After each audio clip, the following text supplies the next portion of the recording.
Gustavo Petro insiste en un gran pacto social para transformar el trabajo en Colombia. ¿Queremos ser ricos? Pues produzcamos. En un extenso y contundente mensaje publicado en su cuenta oficial de X, antes Twitter, el presidente de la República, Gustavo Petro, volvió a tomar el centro del debate nacional con una reflexión profunda sobre el presente y el futuro del trabajo en Colombia. El mandatario aprovechó la coyuntura del trámite legislativo de la reforma laboral en el Senado, así como la posibilidad de convocar una consulta popular para proponer lo que él considera una transformación estructural del modelo laboral del país. Petro no se limitó a exponer argumentos técnicos o cifras. En cambio, ofreció una visión política e histórica de lo que implica la lucha por condiciones laborales dignas en un país como Colombia, donde, según él, aún persisten estructuras laborales propias del siglo XIX. Para el presidente, el centro del debate no es solamente legal o económico, sino moral. ¿Qué tipo de sociedad quiere ser Colombia en el siglo XXI? El trabajo digno como pilar de la riqueza nacional. Petro inició su mensaje con una pregunta provocadora: ¿queremos ser ricos? Pues produzcamos. Esta declaración no fue un simple eslogan, sino el hilo conductor de una propuesta de fondo. Según el mandatario, la generación de riqueza en una nación no depende únicamente de la acumulación de capital o la reducción de costos laborales, como muchos sectores empresariales han promovido históricamente. Para Petro, la verdadera riqueza nace del aumento de la productividad, y esta, a su vez, solo es posible si se garantiza una vida digna para los trabajadores y las trabajadoras. En ese sentido, planteó la necesidad urgente de un nuevo pacto social que redefina las relaciones entre el capital y el trabajo. Un acuerdo nacional que reconozca el valor humano detrás de cada proceso productivo y que promueva condiciones laborales justas como base del desarrollo económico y social. Según Petro, solo así se podrá romper con las desigualdades estructurales que han marcado a Colombia durante generaciones. El conocimiento es productividad y la productividad es riqueza, insistió el jefe de Estado, al tiempo que subrayó que la explotación y el alargamiento de jornadas laborales ya no tienen cabida en un mundo moderno. No es extendiendo la jornada en el tiempo, no es sobreexplotando, es logrando una vida digna para el trabajador y la trabajadora, afirmó con firmeza. Un modelo laboral obsoleto, el fantasma del siglo XIX. El mandatario fue enfático al señalar que el modelo laboral imperante en Colombia ha quedado rezagado respecto a las transformaciones globales. ¿Por qué en Colombia no hay un pacto social así?, se preguntó, haciendo referencia a los acuerdos alcanzados en otros países tras los conflictos sociales y políticos del siglo XX. ¿Por qué dejamos que la tierra fértil no produzca alimentos? Porque nos mantenemos en un atrasado siglo XIX, donde el patrón ganaba por extenderle la jornada al trabajador. Para Petro, el país sigue aferrado a estructuras económicas y laborales propias de otra época, donde el poder económico se cimentaba sobre la explotación y la precarización. Criticó que en lugar de transitar hacia un modelo moderno, basado en el conocimiento, la innovación tecnológica, la inteligencia artificial y las energías limpias, Colombia continúe reproduciendo esquemas que condenan a millones de trabajadores a la informalidad, la inseguridad y la pobreza. Lecciones del siglo XX, de la guerra a la redistribución. En su mensaje, el presidente hizo un recorrido histórico para mostrar cómo otras sociedades lograron avanzar en la construcción de modelos más equitativos. Recordó que tras las dos guerras mundiales y la crisis del modelo liberal clásico, surgieron propuestas como el New Deal en Estados Unidos y los pactos socialdemócratas en Europa. Estas iniciativas apostaron por una redistribución más justa de la riqueza, reconociendo que el bienestar de los trabajadores también beneficiaba a los empleadores y a la estabilidad social.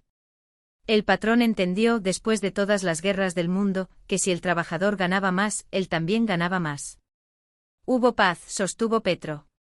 A través de esta reflexión, el mandatario planteó que no se trata de una utopía, sino de una lógica histórica y económica comprobada: la equidad social es rentable para todos los sectores de la sociedad. La tierra, el alimento y la dignidad. Un punto central en el pronunciamiento del presidente fue la preocupación por el uso inadecuado de las tierras fértiles en Colombia. Petro cuestionó por qué en un país con una geografía privilegiada y vastos recursos naturales, no se produce suficiente alimento para garantizar la soberanía alimentaria. ¿Por qué dejamos que la tierra fértil no produzca alimentos?, reiteró. El mandatario vinculó este fenómeno con el abandono del campo, la violencia estructural y el desplazamiento forzado que ha sufrido el campesinado colombiano por décadas.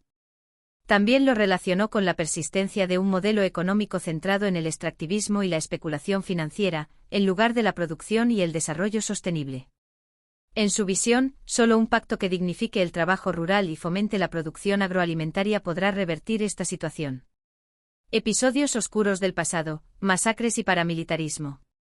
En uno de los apartes más crudos de su mensaje, Gustavo Petro evocó la trágica masacre de las bananeras, ocurrida a principios del siglo XX, como un ejemplo de cómo los intereses económicos se han impuesto históricamente sobre los derechos de los trabajadores en Colombia. Asimismo, denunció que la implementación de la Constitución de 1991 fue obstaculizada por estructuras de poder paralelas, incluyendo lo que él denominó gobernanza paramilitar. Nos volvimos el tercer país más desigual del mundo, y uno de los más violentos, en medio de la belleza esplendorosa de nuestra naturaleza y de la vida, declaró el presidente, subrayando que la violencia y la inequidad no son producto del azar, sino de decisiones políticas y económicas deliberadas. La consulta popular, un camino hacia el pacto social. El presidente no solo se limitó a hacer un diagnóstico, sino que propuso una salida concreta, una gran consulta popular para que el pueblo colombiano se pronuncie directamente sobre los temas más urgentes del país, incluyendo la reforma laboral. Para Petro, esta consulta no sería un simple mecanismo participativo, sino un paso hacia la construcción de un nuevo pacto social que redefina el contrato entre el Estado, los empresarios y los trabajadores. Entre las medidas concretas que planteó, destacó la importancia de que las jornadas laborales finalicen a las 6 de la tarde, permitiendo así que las familias puedan reunirse y disfrutar de los fines de semana y los días festivos. También propuso que quienes trabajen durante estos días reciban una remuneración adicional justa, y que se garantice la existencia de contratos laborales formales, dejando atrás lo que calificó como mentiras de esclavistas. Estamos en el siglo XXI. Seamos modernos, exhortó Petro, en una clara invitación a romper con las prácticas laborales del pasado que siguen afectando la calidad de vida de millones de colombianos. ¿El Senado bajo la lupa, esclavistas o representantes del pueblo? En la parte final de su mensaje, el presidente dirigió una crítica directa al Congreso de la República, y en particular al Senado, al cual pidió que actúe en función del interés general y no del privilegio de unos pocos. Que no sea el Senado romano de esclavistas, sino el Senado de la República de la gente que trabaja, expresó Petro, dejando en evidencia la tensión que existe entre el Ejecutivo y ciertos sectores legislativos que se oponen a su reforma. La afirmación no fue gratuita. El trámite de la reforma laboral en el Senado ha estado marcado por dilaciones, bloqueos y un debate polarizado. Mientras algunos senadores argumentan que la reforma afectaría la generación de empleo y encarecería la contratación, otros, alineados con la postura del gobierno, consideran que es una deuda histórica con la clase trabajadora del país. Un momento decisivo para el país. El pronunciamiento de Petro llega en un momento crucial para el proyecto de reforma laboral, que se ha convertido en una de las banderas más importantes de su administración. Más allá de los tecnicismos legales o las estadísticas económicas, el presidente ha querido situar este debate en un plano ético y social. ¿Qué tipo de país queremos construir? En este contexto, su llamado a la consulta popular no es solo una estrategia política, sino una apuesta por la participación ciudadana directa en las decisiones fundamentales de la nación. Petro busca que el pueblo colombiano se exprese no solo en las urnas, sino también en las calles, en los debates y en las redes sociales, como una forma de recuperar el poder de las mayorías frente a los intereses particulares. ¿Y tú qué opinas? ¿Debe Colombia modernizar su modelo laboral y construir un pacto social que dignifique el trabajo? Déjanos tu comentario y suscríbete a nuestro canal para estar al tanto de los temas que definen el futuro del país. Tu voz también hace parte del cambio. Nos vemos en el próximo vídeo.